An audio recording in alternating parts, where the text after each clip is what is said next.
I love it.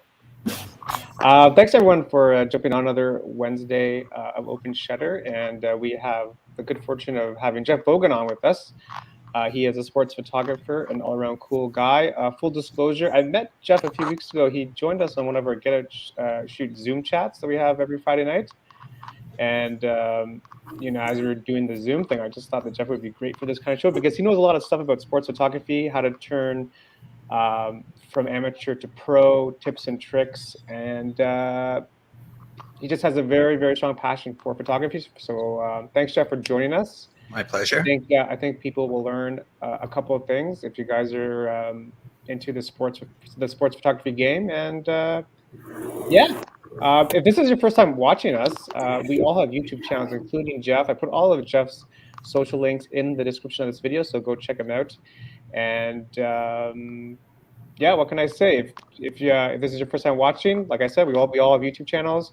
I do vlogs, documentaries, do this Open Shutter show, and like I said at the start, with the Zoom chat with Get Out Shoot. Now that rules have changed once again with meeting people in real life, we're doing the meetups again in person. So I just dropped a vlog the other day with the first meetup back in probably like a couple of months. So if you're into vlog style, that's what my channel focuses on a little bit. And what can I say? And for the people that keep coming back every week, we definitely appreciate the support watching this show, because without you guys, there'd be no show. We'd just be talking to ourselves, which is still cool, right? Anyway, Mr. McGowan. Hello, everybody. Bryan McGowan, Brampton, Ontario-based photographer, videographer. My YouTube channel is about ghost hunting, nothing to do with photography, because there's enough photography YouTube channels like everybody else here. So I enjoy ghost hunting. So that's my YouTube channel.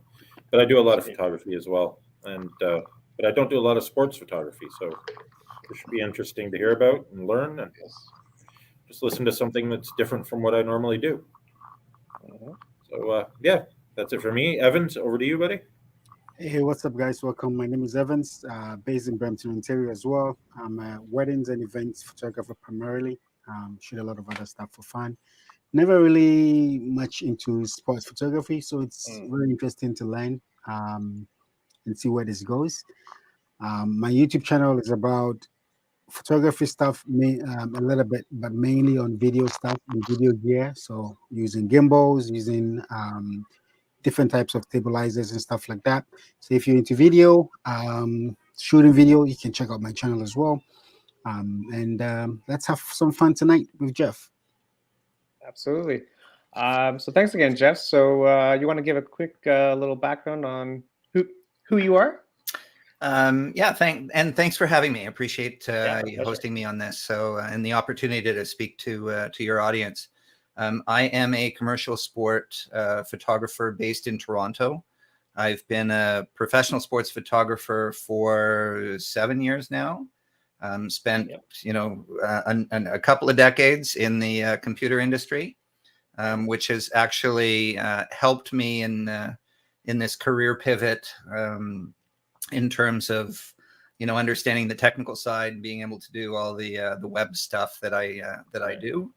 I started out, as the name might suggest, I started out photographing my kid, a path that you hear from lots of sports photographers. They start out photographing their kids, and then it just kind of expands. So I have a very athletic son that I was photographing. I actually received a camera as my graduation gift from university. So I was taking pictures for years. Then put the camera away for a number of years until my son was born, and when he started playing t-ball, I started taking pictures, and the rest, they say, is history. Is that where the name Sport Dad came from? I was gifted many years ago, back in when he was about 3. I was gifted a license plate. So Sport Dad is eight characters. That's the license plate on my car. So, many years later, when I was forming the photography business, I went with Sport Dad. because a lot of people recognize the license plate. So anyway, that's branding. You're branding way back then too. Yeah, and the benefit is I get to write off the my license for there you go. And it's and advertising. Yeah. Hey, if you're not advertising, what are you doing, right? So your website is sportdad.ca?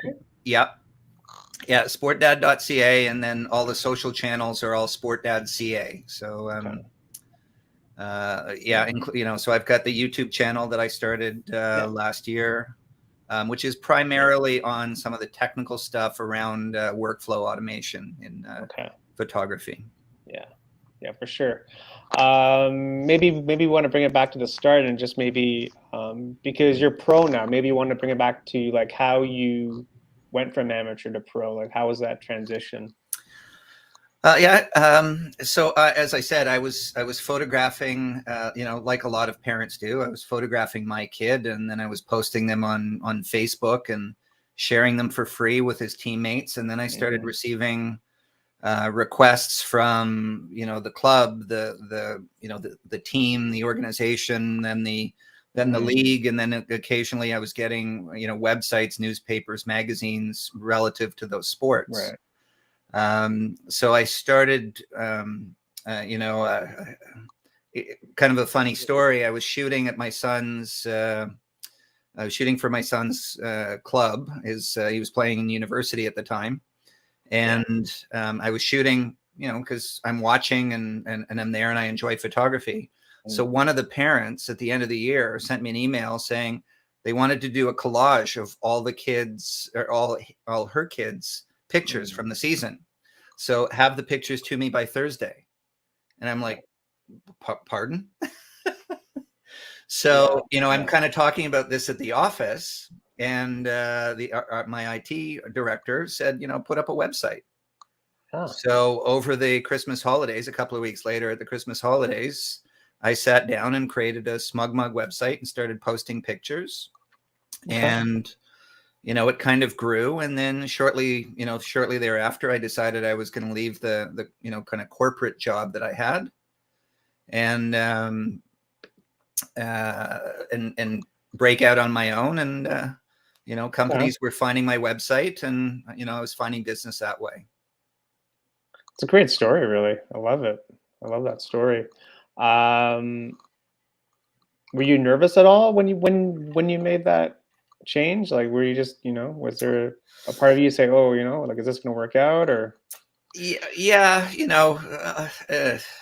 yes. Short answer is yes. Was I nervous then? Yes. Am I nervous now? Yes. Am I going to be nervous next year? Yes. Sure.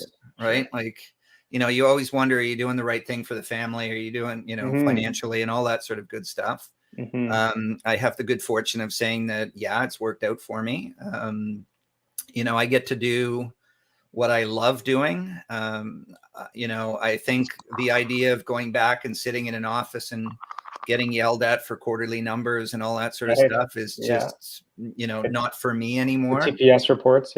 Yeah. So, I get to do what I love, and, I'm a sports fan. I was a competitive athlete as a kid. And for me to be on the sidelines of some pretty cool competitions is, frankly, I get paid to shoot some stuff that I would pay to go and shoot. Which is awesome. Which is awesome. Do you want to show your website real quick, or maybe some of your photos? Sure. Share screen. Kind of run through some of your favorite stuff. Yeah, because you got some cool stuff.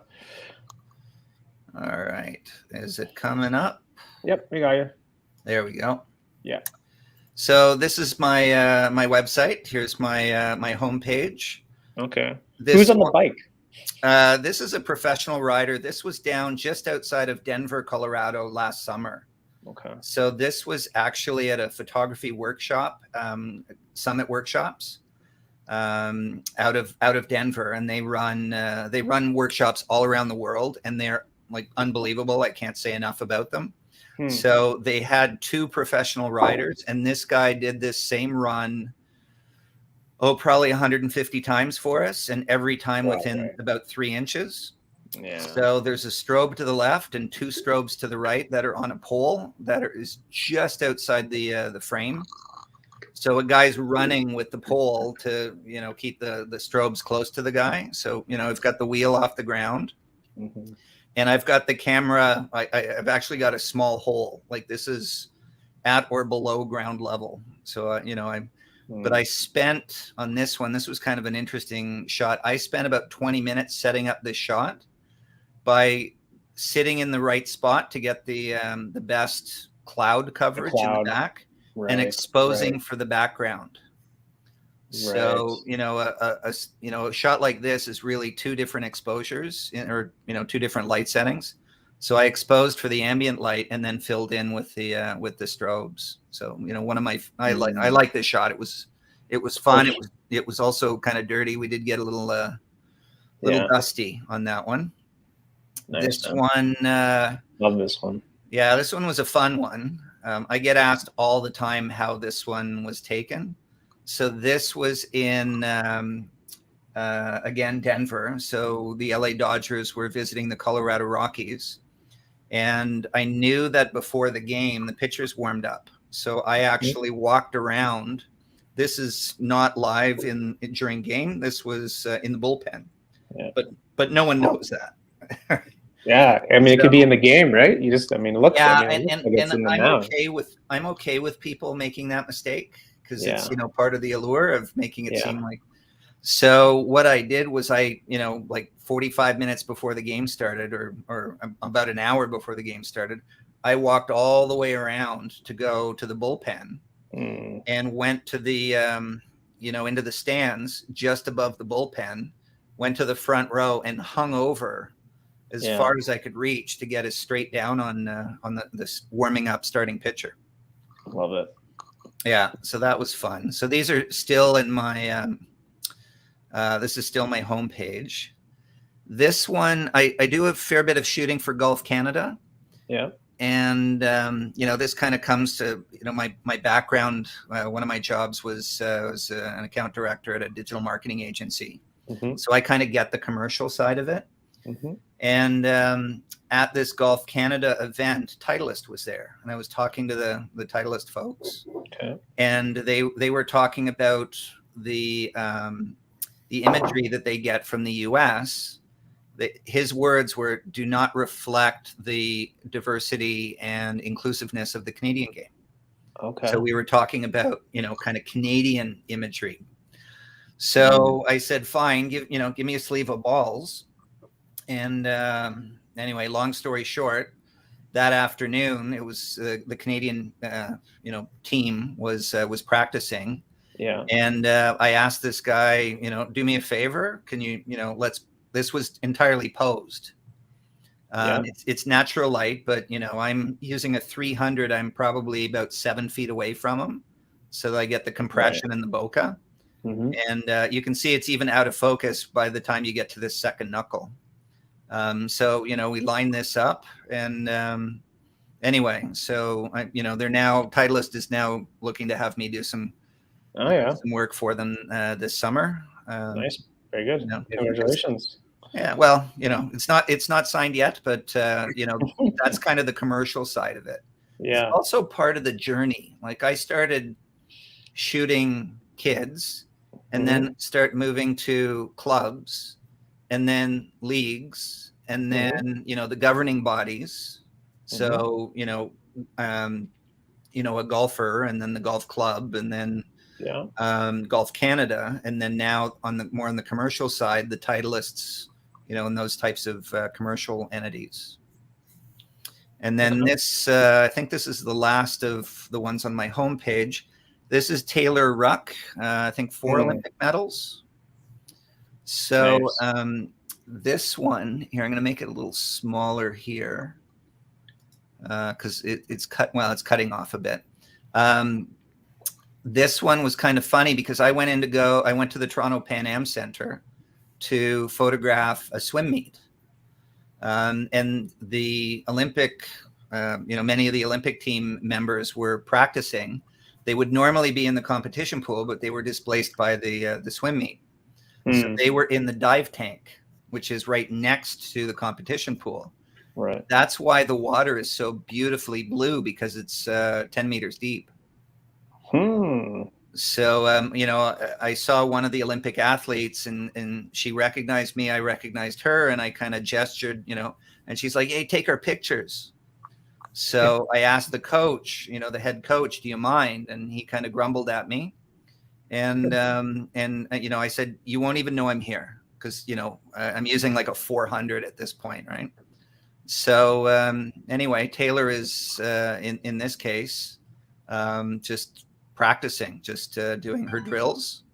And anyway, I spoke to her after in the hall. She is a very nice young lady, and a great representative of Team Canada. So, what's your tip in shooting the swim shot? Like, what's your advice there?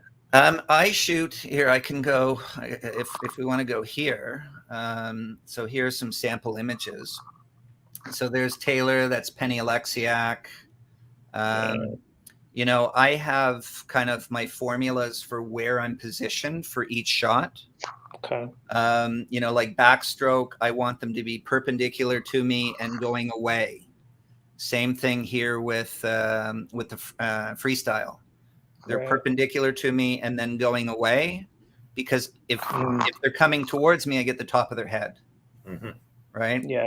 And, you can see kind of, if you now know that formula, you can see that here is coming straight at me. I love those straight on shots. Yeah. This one right here was taken, the only 1 hour time I had to shoot with my new Nikon Z9. So this was taken with the Z9. I include it because it comes with the story. That is the first shot with the Z9. This was a clinic. That's why there's a kid behind. But Olympic athlete, Olympic, and this was literally the first frame of swimming I took many years ago. Yeah. I think this is like 2015. I was not asked. that long ago. Yeah, I got a call from one of the swim clubs here. Would you like to photograph our club? And I'm like, sure. Have you ever shot swimming? No. But I tell you what, I'll come to the pool next time you're at the pool, and I'll take some pictures and we'll see. Yeah. So I aimed my camera at this guy. I had no idea who he was. I just, trying to get some frames to make sure I had exposure and, all the, and, posted the picture on Facebook. And at the next meet, this kid walks up to me and goes, "Hi, you took my picture. We really like it," So this is him, that's literally my first frame. This is him kind of a few years later. And this is him, his very last race before he aged out. Oh. So literally, and his mom brings me a tea and a biscuit every time at a swim meet. Oh, that's nice. Oh. That's like nice. it's nice to build those relationships too. It's sweet. There's actually a longer story to it. I was shooting a swim meet. It was just starting, and I got a phone call that my dad had a heart attack. And so, I kind of go white, and I'm sitting there kind of stunned. And anyway, so I leave. And anyway, at the next swim meet, she came up and passed on her condolences. And would you like a tea? Right. And I always say no. I never, I just, I say, but in that case, I said yes. So she brought a tea, and by then I was talking to somebody else. She slipped it under the table, and ever since then, she brings, a tea and a biscuit for every time she sees me at the pool. So that is the kind of stuff that you don't get in the corporate world. Right. So it's more personal. This is the kind of stuff that, this was at the Nationals. This was, kind of telling a story at a meet. This one is kind of cool. This was at the Nationals. And here is the score clock, the time clock, reflected in her goggles. Oh, okay. Right on. And then just some interesting, got something different. So, you asked about, when this was one of my early frames, was swimming. This girl will be at the Olympics one day soon. But, you can kind of see if I'm not shooting butterfly or breaststroke head on, I'm kind of shooting it at about a 45-degree angle. So here, breaststroke head on, backstroke, they're kind of again, 90 degrees and going away. My style is very low and very tight. Okay. So you can see here, like for this one was actually during in between the heats.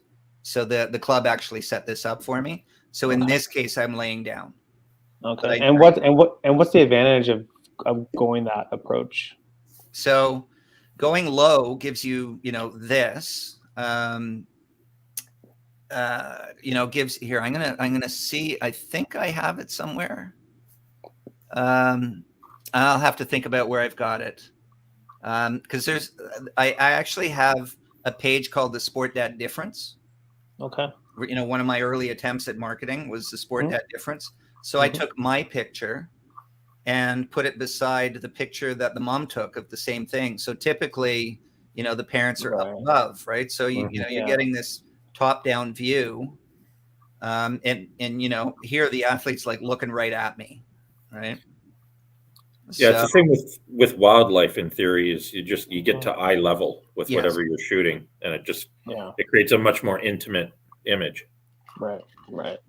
Especially when you're shooting sports, like if any of the listeners are shooting like they're an 8-year-old soccer game, right? Well, you're taller than the kids, so if you're standing up, you're shooting down. If you get down on a knee and get as low as you can, you're shooting up. They look more epic. So, take a look when you see, an NFL game and you see the photographers, they're all either laying down or on their knees. And that's not to stay out of the way of, the fans behind them. That's to get that low down look. Yeah, so you're trying to create that larger than life kind of perspective. Yeah.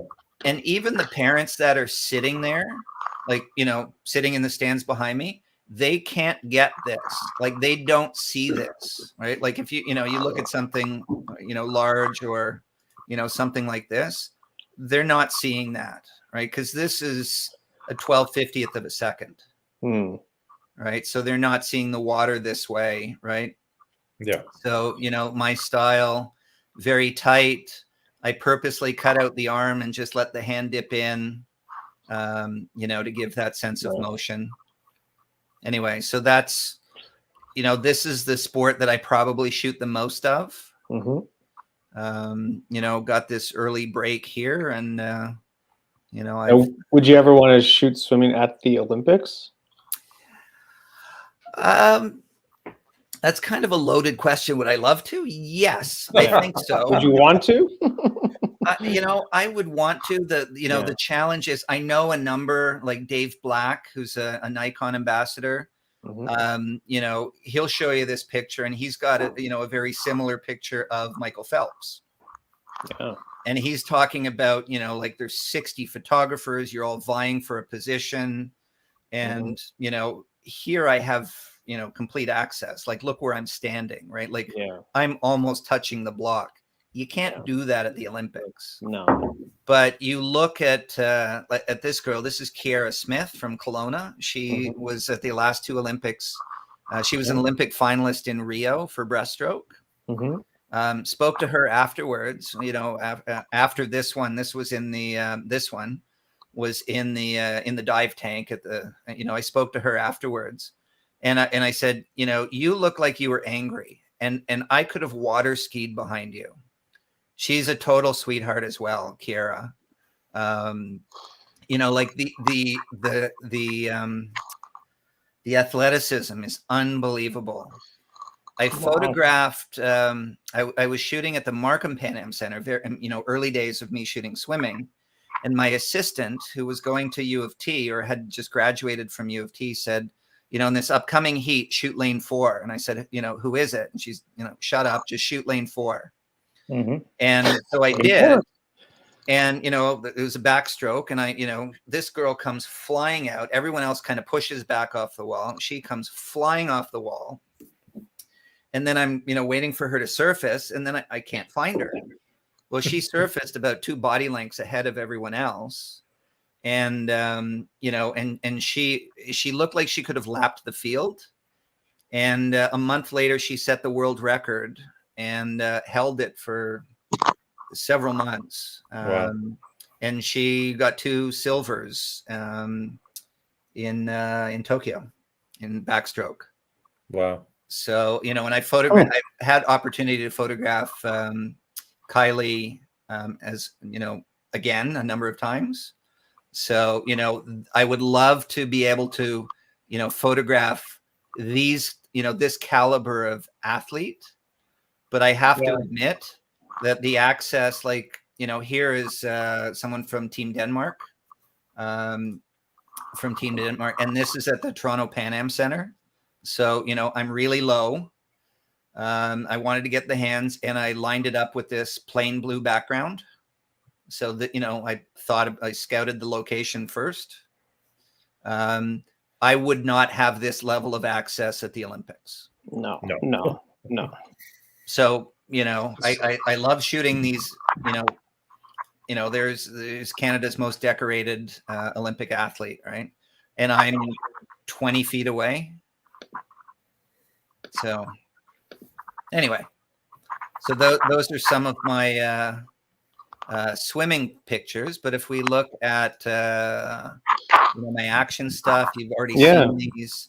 This is the same game. This is Mookie Betts. Yeah, Mookie Betts. 4 for 4 that game. Nice. This some Golf Canada stuff. This was the Canadian team tryout camp. Some Argos. Yeah, when you got Altador there. Yeah. This was I was shooting this one for Fox Sports. This was when Toronto made TFC made the MLS finals for the first time. Yep. And I got a call, and those were like super hard tickets to get. I get a call if I would shoot for Fox Sports, and I'm like, sure. How much do I have to pay? Right. They're paying me. So I didn't even have a photographer's access pass. I had all access, so I could go anywhere. Wow. And for this one, I'm close enough that I could have handed the goalie the water bottle. Like, I could have talked to the goalie throughout the game. And this was Altador's reaction when he got robbed. And if anyone remembers, Toronto did not give up a shot on net the entire game, but they still lost. Yeah, I know. It's horrible, actually. That was the reaction. Some golf, some NCAA. So I'm laying on the ground here. Okay. Because the ground or the background is so messy. Like, there are benches and garbage cans and bags, equipment bags and stuff. So I laid on the ground to shoot up and look at how buttery soft the trees are in the background. Looks good. This one I climbed up on a wall. Love the reflection, by the way. Yeah. I thank you. Awesome I climbed up on a wall. The host is asking you not to kick him out. Oh, who is it? Jay Anderson. Oh, is that your friend? Yeah. Okay, tell him to come back. Yeah.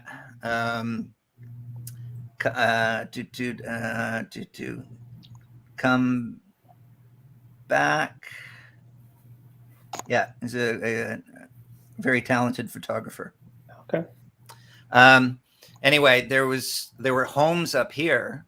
So in the background were these homes, and even the homes reflecting in the water. Yeah, you can just see it there. You can just see it. So I got up here to try and shoot above, and then you get the full shadow here, and then the reflection here as much as I could. This was not a real round. So this guy had just gotten his card on the Canadian tour. So I had him move the ball back. We even moved the marker back a little bit so that he was as close to the very back. So anyway, a little bit of staging. Interesting. So this was my very first professional gig. After starting my company, I photographed the Canadian National Figure Skating Championships. Cool. So that was an interesting learning experience. Love it. I also love the one on the left too. The guy with the high jump or whatever it is. Yeah, I wish I had a bigger lens at the time. Yeah. Because like I was, after he took off to run down the approach, I stepped onto the approach behind him and shot straight on. So I have like the ground, the mat, the whole thing. Right. So, this is very, very cropped, but his legs don't matter. The mat doesn't matter. What matters is his reaction. Yeah, that expression. This and this. Right. So Yeah. This is tightly cropped. I wish I was using my 300 at that point. A 500 would have been better. But anyway, it's fun. There's my son. I always have to have one of my son in there. That's the action. Here's some commercial work. That's that same golfer that with the reflection. He was sponsored by FootJoy. Some swimmers. This one was fun. This is I took this in December. Again, this one actually is like 2 p.m, full sun, but 3 strobes. So cool. And then my son, I'm about 100 feet out into the lake. So I'm like literally neck deep in the lake, and he's coming at me at about 70 kilometers an hour. Casual. Yeah. So anyway, if I stood on shore, that's one of those, sport dad difference pictures. My wife took pictures from the shore. Well, their faces are black because the sun is behind them, right? So I march out into the lake. It's actually this lake. So I'm way out in the lake, standing there. Right. Anyway, so this is, and then lastly, portraits. Here's my nobody needs another school photo. That's I like that. I know a lot of people get confused. This is not me. I took the picture. No, really? Just in case. This was down in Denver. Yeah. In July. So kind of exposed for the sky, and then a strobe and a reflector. Mm-hmm. This is my niece in my brother's pool. Nice. Again, 2 p.m, 3 p.m, like full sun with 2 strobes, just camera left.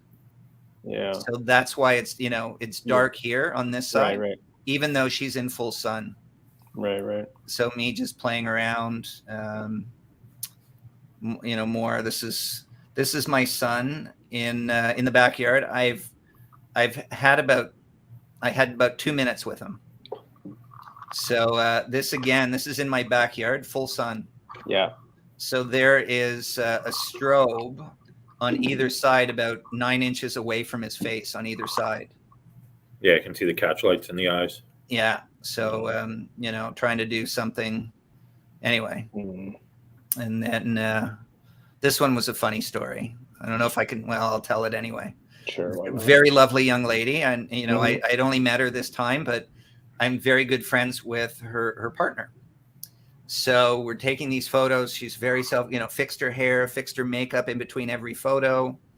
And I said, I don't know if I'm going to lose our PG rating on this, but I said, with this filter, I, focused my camera with this filter, I can see right through your dress. Oh. And she reacted with this, massive laugh. Yeah. And of course I can't see through her dress, No. But just that she didn't expect it and busted up laughing. And you got a genuine. And this was like the genuine, and this is the one that they ended up going with. So love it. Yeah. So that's yeah. So what's your favorite sport, you would say? A couple of different answers to that. Financially, swimming. Yeah. Because swimming pays, eh? Well, swimming is good, but also, I've been told that I'm pretty good at it. So, a lot of photographers say that they don't like or won't shoot swimming because it's very difficult for them. Yeah. So, that's, I enjoy doing it. I don't, Right. so I enjoy that. I enjoyed shooting field lacrosse because my son was playing, and I enjoy the game of field lacrosse. Okay. Those are the ones. Figure skating, I shot a lot of the first couple of years that I was doing this professionally, but it's cold. Yeah.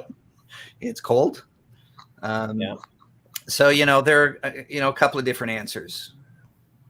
Yeah, no, it's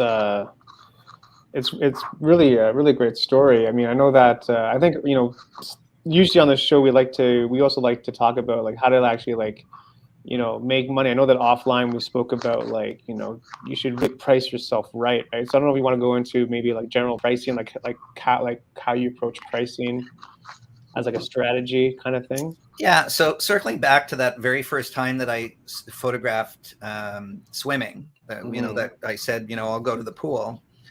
The team manager, actually the team president, he and 5 other parents each ponied up $20.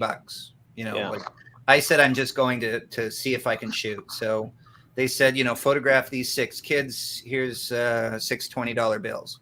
Right. So, they were happy. I was happy with the results. So I said, yeah, I'll come and shoot your next, your swim meet for you. And I said, I'll charge $40.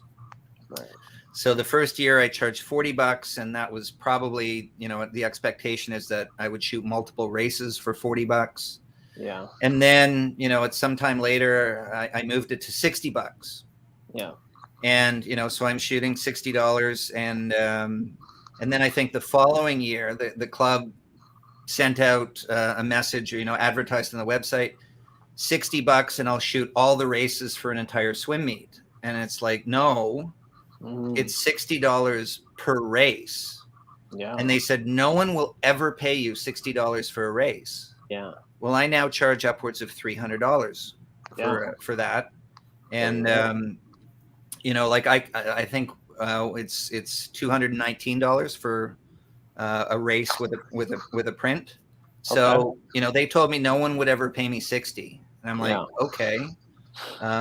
So, I'll charge $200. Like on my price list is $300 for swimming, and people pay that because of course, because they cannot get the images that I can get. There's equipment, there's access, there's skill, there's it's more than pushing a button.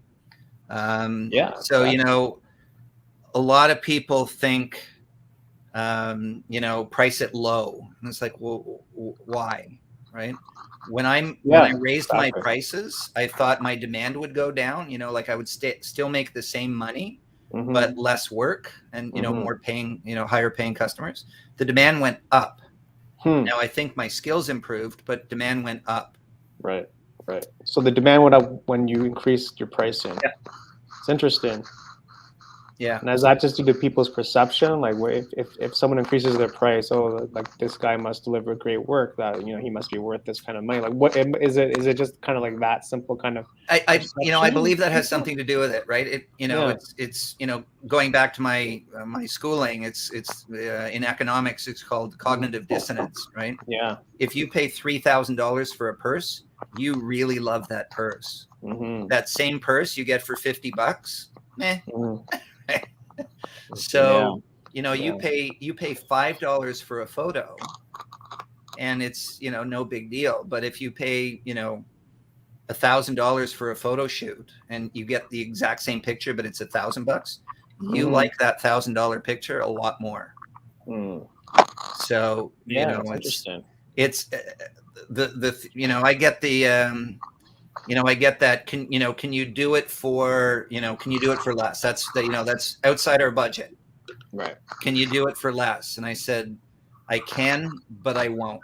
I'm not, I won't sacrifice. And then it's also not fair to the other customers that do pay that. You want to keep it consistent with the pricing. Yeah. So makes sense. But I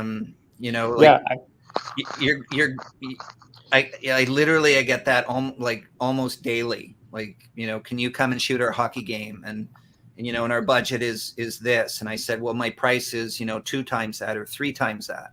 Mm-hmm. They say, well, can you do it for less? And it's like, no, like I can, but I won't. Yeah.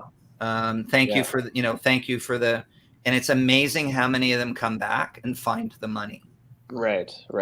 Yeah, Because, it's interesting. Yeah. If I say I'm here, but somebody else will do it here, and I say, great, go hire this one. But no, we love your pictures so much more. And it's like, well, that explains the difference. Yeah. Well, that's why you pay that money, because you get that. So, Evans knows that. Evans is not going to be the cheapest wedding photographer around. You don't want to be the cheapest photographer, right? Nope. No way. Right. So too much work. Yeah. Right? It's got to be worth it. Otherwise, It's got to be worth it. What people, they often think, well, you're just pushing a button and right? It's like, there's insurance, there's, all the subscription stuff, all the training, all the equipment's not inexpensive. Shooting sports, that's expensive gear. Anyway, but yeah, I think it's important for people that want to start making money from photography that you don't undersell yourself. Yeah. And you need to, like, I love your story, how you just started making $20. Yeah. You just started making $20, you like it, you deliver great work, and then it just kind of snowballs from there. But you never, you always want to grow. You don't want to kind of like stay the same with regards to and an an important and pricing and all that stuff, right? And an important point is, like I start, as I found out, when I was shooting my son and posting them for free, when I moved to the paid model, all of a sudden the people that raved about my pictures, and I even did an experiment where I charged $3 for a photo, and I think I sold $6 in one season. I was shooting my son's team, but they expected them for free, and $3. So, what I have found, and the model that I moved very, very quickly, and I'm glad I did, was I don't photograph until I'm paid first. Okay. So you want me to photograph your kid? It's X number of dollars for me to pick up the camera and point it at them. And it's like, well, if you take a bunch of pictures of my kid and I look at them and I like them, I'll buy them. And it's like, no. Like, here's my work. If you're not confident that I will get good pictures, then I'm not your guy. It's kind of like going into a really good restaurant and say, cook me a bunch of meals, let me sample them and see what I might want to order. It just doesn't work that way. I love that example. Yeah. It's a good approach. It's good. You got to be confident. You have to be you have to kind of hold your line, because I think a lot of people, when someone asks them, can you do it cheaper? Some people may say, yes, I can do it cheaper, but then that just devalues your work, right? Like, it doesn't, like. Yeah. And I think it all comes down to your negotiation skills, right? Yeah. When somebody start negotiating and you negotiate yourself down, automatically in their mind, they've lost a little. You've lost a little bit of respect in their eyes. Yeah. You've also kind of lost a little bit of your value to them, right there and there. Yeah. Yeah. The line that I often use is like, my price is X. Well, can you do it for less than X? And I say, well, it's not fair to all the other customers that pay me X that I charge you less. Right. So, here's my price. If that doesn't meet your budget, thanks for contacting me. And I've lost a few. I'm sure I've lost a bunch. But the real goal is to be not shooting, a kid playing golf. The real goal is to be shooting for Golf Canada and, Golf Magazine and, Getty Images and, yada, yada, yada. So, I signed my contract with Getty last summer. Yeah. So, congratulations, by the way. Thank you. It's a casual flex. I signed my Getty. Last summer. By the way. Great. So what does that entail? Like being part of Getty, like what does that get you? What do you do for them, kind of thing? Well, the contract was signed some months ago. With the closure of many of the and the reduction of the availability of photographers, I haven't done much shooting for them. I've actually done some training for Getty photographers, which is kind of ironic, right? Yeah. Great. But my very first time shooting that figure skating thing was 85,000 pictures. It took me 3 weeks to deal with all the images, and I thought there's got to be a better way. Yes. And what is the better way, Jeff? so I started using some software called Photomechanic. Okay. And Photomechanic is really the industry standard for photojournalists, sports photographers, and heavily used by wildlife photographers and wedding photographers, people that are producing a lot of images. And like for example, right now in Beijing, every sports photographer there is using Photomechanic, like without fail, every one of them. So I started to try and figure out a way to automate a lot of the process. And I was doing a presentation not too dissimilar to this. And the president of the organization said, you should get in touch with those people. And, they'd probably be interested in how you're using it.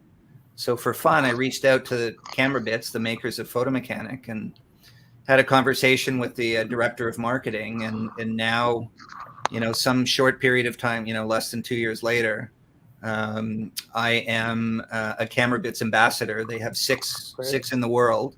Great. And I'm the only one of their ambassadors that shoots sports. So it's kind of interesting. It's kind of an interesting. So it took me 3 weeks with 85,000 pictures. I did subsequently a competition with my team did over 100,000 photos. And that 3 weeks turned into 0 in terms of processing time because I completely automated it. Simply amazing. So, I teach. I did a lesson this morning. I teach workflow. Okay. I did a lesson to somebody in Europe this morning, and I'm teaching a workflow workshop last night, and tomorrow night is one, and then another one next week for summit workshops. Great. And you just go through workflow with these people? Yeah, it's to minimize the time between taking the picture and then delivering the picture to the client, because you can have the world's greatest skill at taking the picture, but if it takes you a ton of time and effort to deliver, that's not the most efficient use of a photographer's time. So no, it's admin stuff. It's admin work, right? Well, it's the processing, renaming, and metadata and all that. Yeah. And if you have good metadata on your image and you're submitting it to a wire, for example, if you make it easy for your pictures to be found, you make it easy for your pictures to be purchased.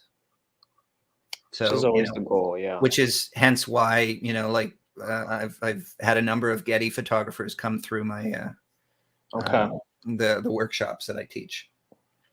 Interesting. One of the coolest features for me when I use Photomechanics is sometimes when I shoot weddings, right? Sometimes I'm shooting with 2 or 3 cameras, and having the ability to be able to sync them all in terms of the time, it's very key, because sometimes you may end up not setting or adjusting the times on the camera before you start shooting, and then you end up having photos from different cameras and with all of them mixed up, right? So you have reception photos showing up in getting and stuff like that. But with Photomechanics, I'm able to sync up the time, so all the photos from all the different cameras you're able to see them in a group, right? So reception photos comes together in one group, all getting ready photos in one group, and it makes life easy. There was a comment that I saw flash up that said you can always outsource the you can always outsource for post. No disrespect, you're wrong. Because if I'm shooting a figure skating competition with 400 athletes, for example, how do you figure out who those athletes are? If I just take their pictures and send them to somebody, how is that person going to know who's who? So the part that I have automated is identifying who the person is, renaming the file after that person, and putting them in a folder named after that person in the right competition group. And that you cannot outsource. It's just, you can't do it. Yeah. So the folks that mention, you just outsource that, well, they don't understand what the requirement is. Yeah, there are pieces that you can outsource. Like once you've got that, you can outsource it and someone can crop it and color correct it and straighten it and do all that. Yes, that you can outsource. That's not the part that takes the most time for some of those things. Like when I was shooting a picture, I was shooting Kylie Moss at a swim meet. Okay. She was, by the time she was out of the pool and was toweling off and walking over to her coach, I had already posted 3 of her pictures on Instagram and was talking to her coach, critiquing the pictures on my phone as she walked over with her towel. Oh, wow. So I have captioned, I have captioned and edited pictures on my phone, already posted in Instagram before she's dried off. And that you can't outsource. You can't do that. And that's the power of photo mechanics. Yeah. Great. Yeah. So, that it has been a massive change to my business. So, I'll shoot portrait sessions for like team and individual sports. I think you saw some examples in my portfolio of some of the swimmers, for example. So, I make no errors in spelling the names because I get the names from the club, put it in a spreadsheet, and then use that as a code replacement for taking the kid's picture. Okay. And there was the one time I did 200 kids. Right. And as I'm tearing down the equipment, pulling down the lights, etc., the club president said, when do you think we'll be able to see the pictures? I said, well, they're already on the website. Yeah. What do you mean they're on the website? So I, quickly, walked over to the laptop and there they were, all in their squads, the high performance squad, the provincial, by squad, and named. So every kid's name on their pictures. And that happened because I did half a dozen keystrokes in Photo Mechanic and pushed everything up to my website. Keyworded and all of that stuff. So, and I didn't need an assistant and I didn't need to outsource. Yeah. And photo mechanics. It's transformed my business.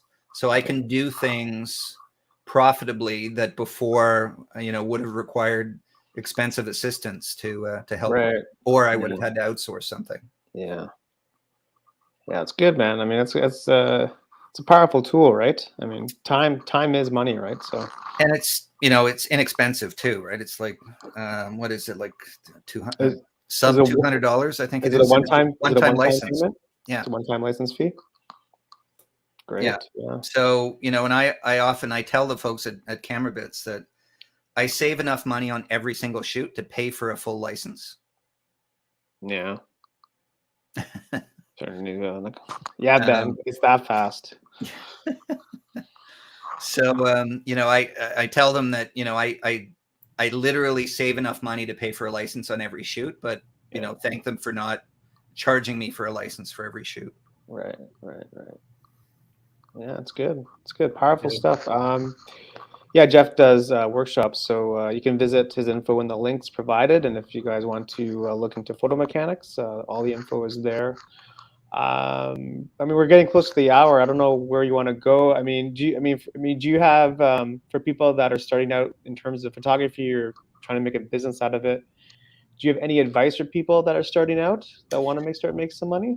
Yeah, go shoot. Everyone is like, you often see. I just bought a camera and I want to go shoot an NFL game or an NHL game. It's like, well, don't we all, right? Yeah.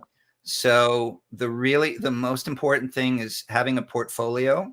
Okay. And that portfolio, you can make great pictures at the local park with the, you know, the 10-year-olds playing soccer. Yeah. So, you know, Get low, low, you know, shoot a lot, shoot early, and be very selective, right? No one wants to see a portfolio with 1,000 pictures. Yeah. So, you know, make how many sure. Photos do you think? How many photos do you think should be in a portfolio? You know, the kind of the magic number is, you know, 10 to 15. Okay. So, you know, if you look in each one of the, because I have the three, right? The action, commercial, and portrait. There's probably 15-ish in each one of those. It's kind of the sweet spot. So, you know, because your portfolio is only as good as the worst picture in it. Yeah. So if you have 1,000 pictures, you're judged on the worst of the 1,000 pictures. Right. So go shoot at the park. Go shoot, you know, locals, you know, in the case of sports photography, go shoot a local soccer game, football, baseball, you know, go to the tennis court and photograph people whacking the ball around. Mm-hmm. And you can make good images there and hone your skills, because, you know, while it's, you know, it's wonderful to say that you're going to go shoot for the CFL or something along those lines. Mm-hmm. You know, you can make great pictures to get you there. Yeah. Quality photos. Yeah. So you can make good pictures, and it doesn't have to be a professional sport. And in fact, you know, shooting professional sports doesn't make you an accomplished photographer.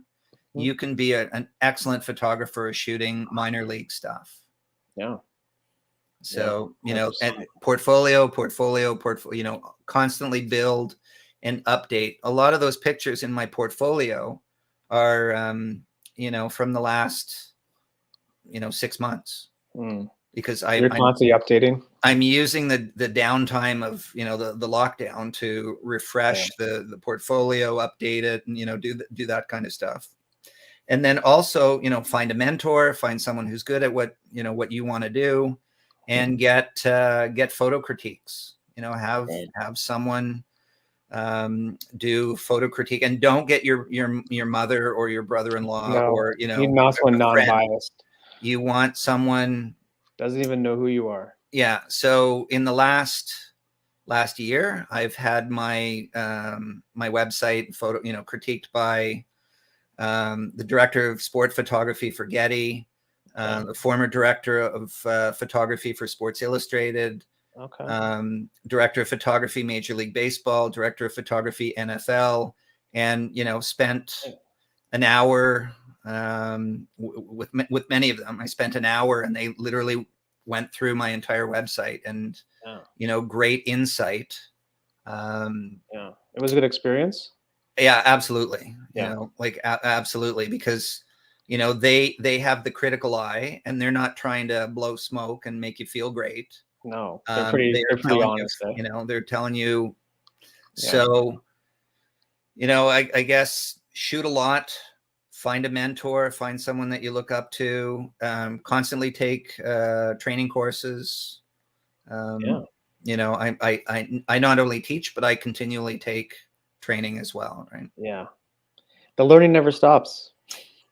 Exactly. The learning never stops. And you got to have fun too, because if you're not having fun, then what's the point? Exactly. You know what I mean? Like, it's a job, yes, but you still need to have fun a little bit. Yeah. You know, the nice thing is, as a freelancer, I get to pick what I get to do or what I want to do in terms of, you know, I say no as often as I say yes, because, you know, it's just, if somebody is concerned with, you know, finding the lowest price, then it becomes a really quick discussion. You know, and I'll even point them to other photographers if that's what they're looking for. Yeah, absolutely. I mean, can you share like what's planned for this year, or is it hush hush? I've got, I'm supposed to be, we're waiting on travel plans. One of the Canadian Olympic gymnasts. Okay. And then again, depending on, you know, travel schedules, etc., I'm supposed to go. You know, they've contacted me about shooting. I don't know how much I can say. Yeah. I'm not going to mention her name, but generally considered the greatest gymnast of all time. Canadian? No, American. Oh, So okay. looking at having me go down there. So there's that. There was another one for if you watch Hockey Night in Canada. Yep. There's something, you know, I'm under non-disclosure for that one, so I can't talk a huge amount Okay. about that. But you know, it's something that you would see on Hockey Night in Canada, one of the commercial partners. So there's that. Then there's lots of golf coming up. Yeah. You know, so anyway, that's exciting, man. What a story, man. From making $20 to here we are, right? So I mean, it's great, and it's not that long ago, really, right? I mean, it's not like, you know, it's not that long ago. I know we're getting close to the end, but one quick story. Yeah, go for it. One of my biggest jobs, you know, in my career came. Somebody searched for Ontario sports photographer. They found me. Yeah. And wanted me to go do a shoot. It was not sports. They wanted me to go do a shoot in London, Ontario. Mm-hmm. Didn't happen. Security, lockdown, yada, yada, yada. So they literally saw that baseball picture. Yeah. And they said, "You travel, right?" And I said, "Yeah. Would you travel for us?" So I went down to Midwestern state and did a week-long photo shoot. You know, commercial photo shoot, and it was not sports, but they liked the style that I shot. Yeah. So literally, you know, that was one of the and that was what they called a mini shoot. They want to do one this spring that's a few weeks long. Oh, brilliant! Wow. Yeah. So travel around to different U.S. So, you know, grow a portfolio, like develop a portfolio. Make sure you've got your information where you're located. I don't know if you want to answer this question, Jeff. Here's a question for you. What is the average license dollar value they give you for shooting sports events? So there are a couple of different answers to that. If you're shooting as, you can be shooting for like a Getty, and depending on how you're shooting, you could get a flat rate, and you know, that flat rate might be $500, just, you know, in that range, right? Okay. Or you could be paid less and get, you know, commission on the images that sell. Mm-hmm. So that could be nothing. That could be thousands of dollars, depending on, you know, how great a picture it is. Like if it's an epic, iconic image, you can almost make a career on those sorts of things. My model is I tend to shoot more for a flat rate when I'm shooting for like a Golf Canada, or, you know, I'm doing commercial shoots. You know, I tend to, instead of licensing it for a period of time, I tend to, you know, get paid for the shoot and then give them, you know, a limited time to use that image. And then after that time is over, they can't use it anymore? After that, if they still want to use that image, then they can pay again. Use it for, yeah. Yep. But it you know, it goes down over years. I heard some numbers from another photographer. You know, you shoot for a large brand like a Nike, for example, you might make $25,000 for the day for, you know, a big shoot. And if they use your image, you know, in a campaign poster, you know, hang it up on a store, you know, you're looking at tens of thousands of dollars licensing for the first year. Yeah. And then, you know, less than that, but, you know, you're looking at, you know, potentially six figures US if they use one of your images for, you know, a broad advertising campaign, which is why, you know, the focus on commercial photography. Right. So less and less of, you know, going and covering a kid's hockey game, you know, fun, great way to, you know, build a reputation and a portfolio, but you want to be shooting for the brands that happen. Sure. Yeah, of course. Yeah, it's great. Really great story, Jeff. Really appreciate it. We should have you back on at some other point and kind of dive into some other stuff, because you know a lot of stuff and you're obviously very passionate about it, and you're good at it. So thanks again for joining us. And yeah, thanks everyone in the chat. Bryan, any final thoughts, man? Nothing really. Just make sure you check everybody out. I'm sure Paul's got all the links down below. All the links are there. So yeah, check everybody out, and make sure you like this video and share it. Share it. Yeah, that's it for me. that's it.